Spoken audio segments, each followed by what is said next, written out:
Você está ouvindo e vendo o podcast Coaching para o Sucesso Emocional, episódio 46. Olá, seja bem-vindo e bem-vinda de volta ao podcast Coaching para o Sucesso Emocional. Eu estou muito feliz que você está aqui novamente para que a gente converse sobre relacionamentos hoje. Olha só que legal. É um dos assuntos mais importantes, porque esse podcast em si e também esse episódio é o que define o que eu realmente faço.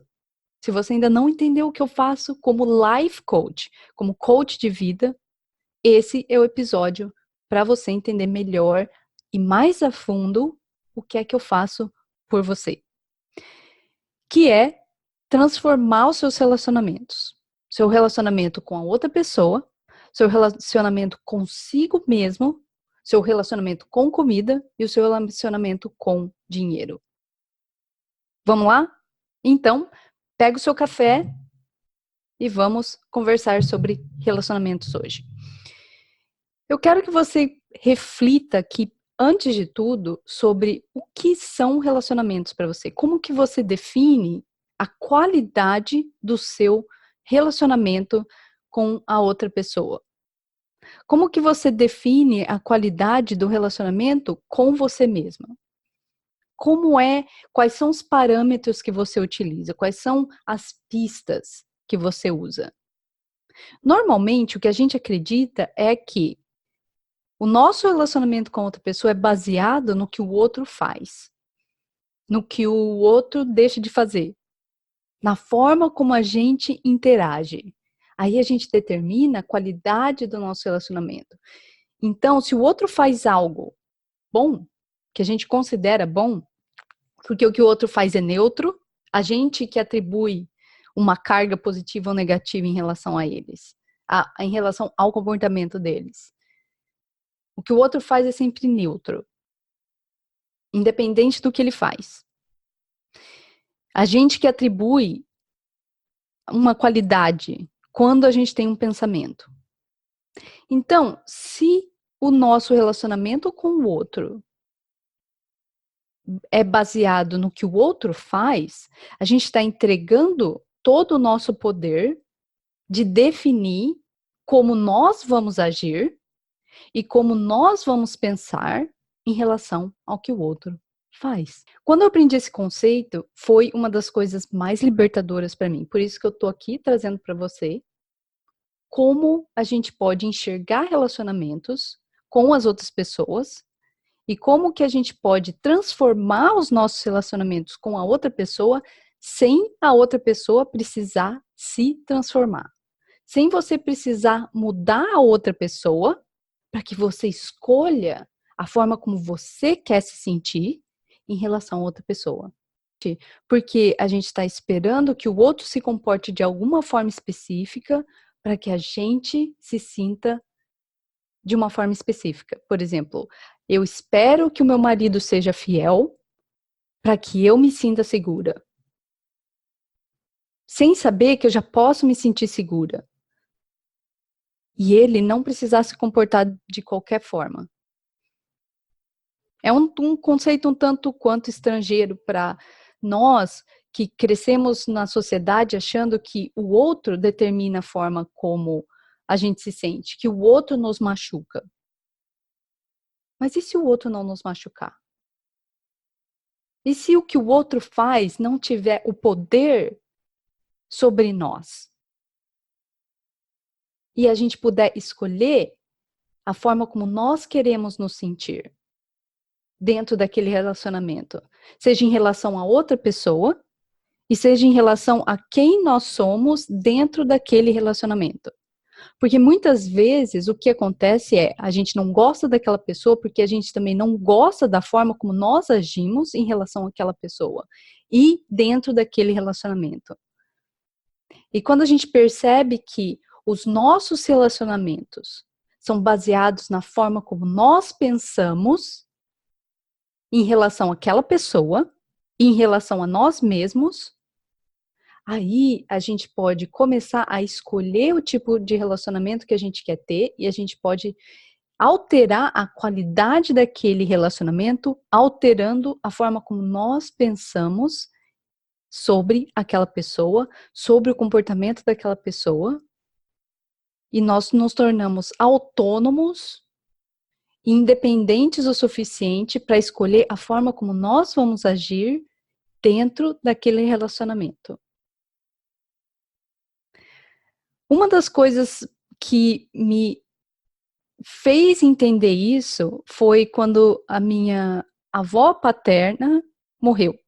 Quando ela morreu, eu percebi que eu ainda sentia amor por ela, que ela fisicamente não podia estar ali, mas o amor que eu sinto por ela ainda é tão real, e eu comecei a perceber que é interessante que o meu relacionamento com ela ainda vive.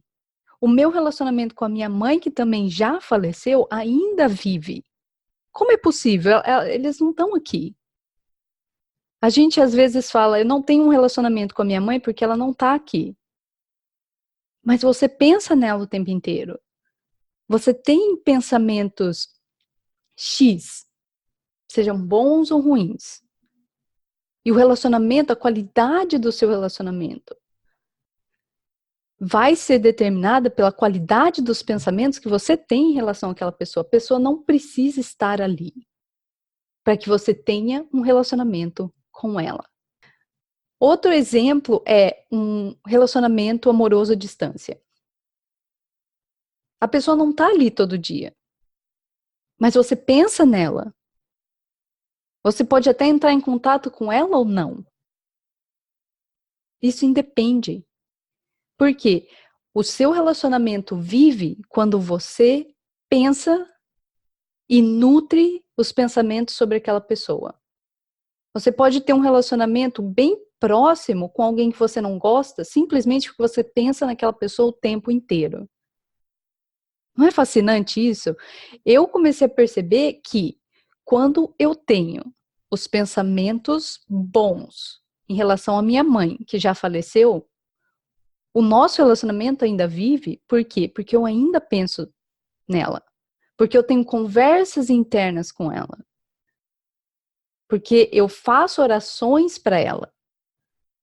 Então, esse relacionamento, ele pode não existir fisicamente, eu não estou tocando ela, não estou abraçando ela, mas esse relacionamento ainda existe. Existe um outro conceito que é o abandono. A gente acha que o abandono ele é físico. Mas o abandono, ele pode ser físico ou emocional. A gente, vivendo nesse corpo, a gente pode se abandonar. É uma loucura pensar nisso. Para mim, é uma loucura a gente pensar que é possível se abandonar mesmo vivendo no mesmo corpo. O abandono, ele não só ocorre fisicamente, mas o abandono ele ocorre emocionalmente, quando a gente para de prestar atenção nas nossas próprias necessidades. Essa é uma das formas mais claras para mim. Quando a gente para de perceber o que a gente precisa e para de se dar o que a gente precisa, é aí que a gente entra em abandono, autoabandono. Agora, existe dois conceitos muito importantes que eu ensino dentro do programa de 6 semanas de sucesso emocional sobre relacionamentos, que é o manual de instruções que a gente tem para outra pessoa e também como colocar limites no relacionamento e como seguir com as consequências, respeitando a si mesmo e respeitando o outro. Porque essa é uma opção para a gente. Colocar limites a partir de um lugar de raiva nunca é produtivo. Mas a gente pode colocar limites de um lugar de amor por nós e de amor pelo outro. A partir do momento que a gente percebe quando existe uma invasão no nosso território emocional. Eu já falei sobre limites, eu vou deixar em algum lugar aqui para que você acesse aquele episódio sobre limites. Porque nossos relacionamentos, existem dentro da gente. Mas existem certas coisas que o outro faz, você pode colocar um limite e seguir com as consequências. Porque quando você põe um limite, nada mais é do que você falar, se você gritar comigo, eu saio. Então a pessoa grita com você, você sai. Você não pede para outra pessoa parar de gritar. Porque quando a gente pede para outra pessoa parar de gritar, a gente cria um manual para ela. A gente pede para que ela se comporte de uma forma para que a gente se sinta respeitado.